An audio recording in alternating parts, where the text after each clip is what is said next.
அன்பு நேயர்களே, அனைவருக்கும் வணக்கம். இன்று நாம் காணவிருப்பது கூடாரவல்லி மானுட பெண்ணாகிய ஆண்டாள் மாதவனை மணாளனாக பெற்ற மகத்தான நாள் மார்கழி 27ஆம் தேதி. இக்காணொளியினை அனைவரும் முழுமையாக கேளுங்கள். வாருங்கள் காணொளிக்குள். கண்ணனை பிடிக்கும் எல்லோருக்கும் ஆண்டாளையும் பிடிக்கும். கண்ணனையே கணவராக வரித்து கொண்ட ஆண்டாளின் பாடல்கள் வெறும் அலங்கார காவியம் இல்லை, அது ஜீவனை உருக்கும் பக்தி பிரவாகம். கண்ணனையே கணவராக அடைய வேண்டும் என்பதற்காக மார்கழி மாதம் பாவை நோன்பு கடைபிடிக்கும் ஆண்டாள் தினமும் அதிகாலையில் துயிலெழுந்து தனது சக தோழியரையும் அழைத்து கொண்டு நீராடி கண்ணனின் புகழ் பாடி பரவசம் கொள்கிறாள். விரத காலங்களில் கடுமையான நியமங்களையும் அனுஷ்டிக்கிறாள் ஆண்டாள் நாச்சியார். நெய்யும் பாலும் உண்ணமாட்டோம், கண்களுக்கு மையிட்டு அழகு செய்ய மாட்டோம், செய்யத்தகாத செயல்களை செய்ய மாட்டோம், தீங்கு விளைவிக்கும் சொற்களை பேச மாட்டோம் என்றெல்லாம் நியமங்களை அனுஷ்டிக்கும் ஆண்டாள் அத்தகைய நியமங்களை நாமும் கடைபிடிக்க வேண்டும் என்று வலியுறுத்துகிறாள். பலவாறாக தன்னை வருத்தி கொண்டு அந்த கோவிந்தனை அடைய பூஜிக்கிறாள் ஆண்டாள். பக்தர்களை ரட்சிக்கும் அந்த பரந்தாமன் தீந்தமிழால் தன்னை பூஜிக்கும் கோதை பிராட்டியை கைவிடுவானா? மேலும் மேலும் பாக்களை வடிக்க அவளுக்கு அருள் செய்கிறான். 26 நாட்கள் கடுமையான விரதம் இருந்த ஆண்டாள் கண்ணனின் திருவுளப்படி மார்கழி மாதத்தின் 27வது நாளில் கூடாரை வெல்லும் சீர் கோவிந்தா உன் தன்னை பாடி பறை கொண்டு யாம் பெரும் சம்மானம் நாடு புகழும் பரிசினால் நன்றாக சூடகமே தோள்வளையே தோடே செவிப்பூவே பாடகமே என்றனைய பலகலனும் யாம் அணிவோம், ஆடை உடுப்போம், அதன் பின்னே பார்சோறு மூட நெய் பெய்து முழங்கை வழிவார கூடியிருந்து குளிர்ந்தேலோர் எம்பாவாய் என்று பாடி பரவசம் கொள்கிறாள். அது மட்டுமா, கோவிந்தனால் அளிக்கப்பட்ட சூடகம், தோள்வளை, தோடு, செவியில் அணியும் கொப்பு, கால் தண்டை உள்ளிட்ட பலவகை அணிகலன்களை அணிந்து புத்தாடை புனைந்து அலங்கரித்து கொண்டு அரங்கனை எண்ணி அகமகிழ்கிறாள்.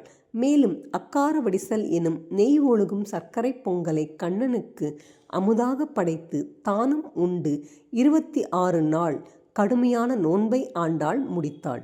அந்த நாளில்தான் அரங்கன் ஆண்டாளை ஏற்றுக்கொள்வதாக வரமளித்த திருநாள். இந்த பாடலை கேட்ட கோவிந்தன் உடனே மயங்கி ஆண்டாளை திருவரங்கத்தில் வந்து மணந்து கொள்வதாக வாக்களித்தான். எத்தனை மகத்தான பொன்னாள் இந்த கூடாரவல்லி நாள்! மானுட பெண்ணாக தோன்றி மாதவனையே மணாளனாக பெற்ற நாள் அல்லவோ என்று 11/1/2026. கூடாரை என்றால் வெறுப்பவர், விலகிச் சென்றவர், கருத்து வேறுபாடு கொண்டவர், வெறுப்பவர் என்றெல்லாம் பொருள் சொல்லலாம். உங்களுக்கு எதிராக இருக்கும் எல்லோரையும் விரும்பச் செய்யும் ஆற்றல் கொண்டது இந்த கூடாரவல்லி தினம். மார்கழி ஆண்டாள் திருப்பாவை என்றாலே ஸ்ரீவில்லிபுத்தூர் தான் நம்முடைய நினைவுக்கு வரும். அங்கு மார்கழி மாதம் முழுவதுமே சிறப்பான முறையில் விழா கோலம் பூண்டிருந்தாலும் மார்கழி மாதம் வரும் கூடாரவல்லி திருநாள் வெகு சிறப்பாக அனுஷ்டிக்கப்படுகிறது. அன்றைய தினம் அதிகாலையில் கருவறை மண்டபத்துக்கு முன்புள்ள அர்த்த மண்டபத்தில் சிறப்பான அலங்காரங்களுடன் ஆண்டாள் நாச்சியார் திருக்காட்சி அளிப்பார். அழகு தமிழில் அருமையான பாசுரங்களை கொண்டு அரங்கனை ஆண்ட ஆண்டாளை அன்றைய தினம் சேவிப்பது திருமகளை நேரிலேயே தரிசிப்பதற்கு நிகரானது. இந்த விசேஷ நாளில் ஆண்டாள் பாடியதைப் போலவே மொத்தம் 108 பாத்திரங்களில் அக்கார வடிசலும் வெண்ணையும் வைக்கப்பட்டிருக்கும்.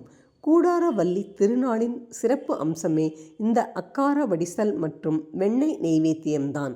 திருப்பாவை பாசுரங்கள் பாடப்பட்டு முடிந்ததும் ஆண்டாளுக்கு தீபாராதனை நடைபெறும். ஆண்டாளின் உற்சவ சிலை சந்நிதியில் இல்லாமல் சந்நிதிக்கு முன்பு உள்ள அர்த்த மண்டபத்தில் எழுந்தருளி இருப்பது அவர் அன்றைய நாளில் ஸ்ரீ ராமானுஜரை வரவேற்பதற்காகத்தான் என்கிறார்கள். ஆண்டாள் தான் விரும்பியபடி செய்ய முடியாத நெய்வேத்தியங்களை எல்லாம் பிற்காலத்தில் அவதரித்த ஸ்ரீ ராமானுஜரே செய்து பெருமாளுக்கு படைத்தார். அதன் காரணமாகவே ஆண்டாள் நாச்சியார் ராமானுஜரை அண்ணா என்று அழைத்து சந்நிதியை விட்டு வெளியே வந்து அழைத்து சென்றாராம். அதை நினைவுறுத்தும் பொருட்டே சந்நிதி விட்டு ஆண்டாள் அர்த்த மண்டபத்துக்கு எழுந்தருளுகிறார். கூடாரவல்லி நாளின் போது 250 கிலோ அரிசி, 120 லிட்டர் பால், 15 கிலோ கல்கண்டு, கிலோ கணக்கில் முந்திரி, பாதாம், உலர்ந்த திராட்சை என எல்லாம் சேர்த்து பல மணி நேரம் சுண்ட காய்ச்சி தயாரிக்கும் அக்கார வடிசலும் வெண்ணையும் வடபத்திரசாயி பெருமாளுக்கு நெய்வேத்தியமாக செய்யப்படுகின்றது. கூடாரை கூட வைக்கும் இந்த திருநாளில் இந்த பாடலை பாடி ஆண்டாளையும் அரங்கனையும் துதித்தால் வரன் கூடாத மகளிருக்கு நல்ல இடம் அமையும் என்பது சத்தியமான வாக்கு.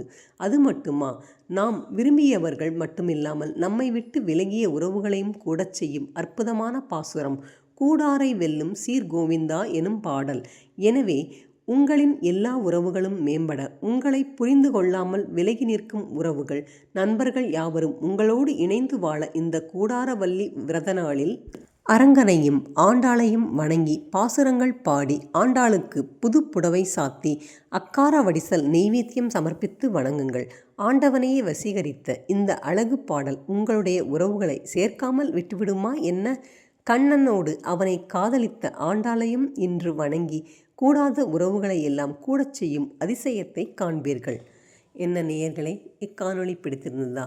இக்காணொளி அனைவருக்கும் பயன் தரக்கூடிய ஒன்று. எனவே தாங்கள் கேட்டதோடு மட்டுமல்லாமல் மற்றவர்களுக்கும் பகிர்ந்து அவர்களும் பயன் பெறட்டும். இக்காணொளியினை முழுமையாக கேட்ட அனைவருக்கும் மிக்க நன்றி, வணக்கம். மீண்டும் நாம் இதே போன்றதொரு சிறந்ததொரு காணொளியில் சந்திப்போம். நன்றி.